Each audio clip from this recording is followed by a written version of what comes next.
Samedi dernier, Bo Xilai, le secrétaire du Parti communiste de Chongqing, a rencontré le Premier ministre canadien Stephen Harper. C'était la première apparition publique de Bo Xilai depuis la tentative de fuite de son second, Wang Lijun.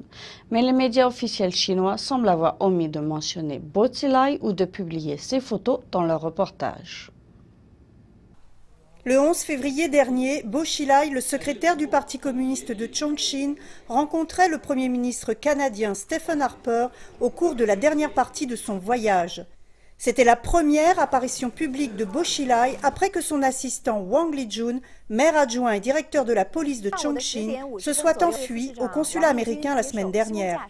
La sécurité a été renforcée lors de la rencontre de Bo Xilai et de Stephen Harper. Seulement 3 médias canadiens et 5 médias officiels chinois ont été autorisés à assister à la rencontre. Selon les médias étrangers, la réglementation des interviews et des reportages était très stricte. L'agence de presse officielle Xinhua a publié son premier reportage en chinois 6 heures après la rencontre. Le titre, le Premier ministre canadien Stephen Harper visite Chongqing, ne mentionnait pas Bo Xilai. Aucune photo de Bo Xilai n'accompagnait l'article.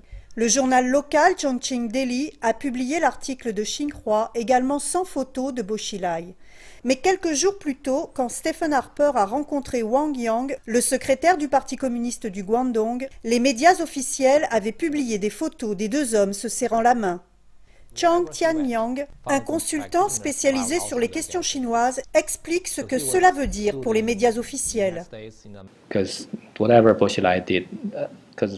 Bo Xilai peut faire ce qu'il veut, les journaux sont sous son contrôle. Si ses activités ne sont pas rapportées, cela veut dire qu'il a déjà perdu le contrôle de ce journal. Le régime chinois a essayé d'étouffer cette situation.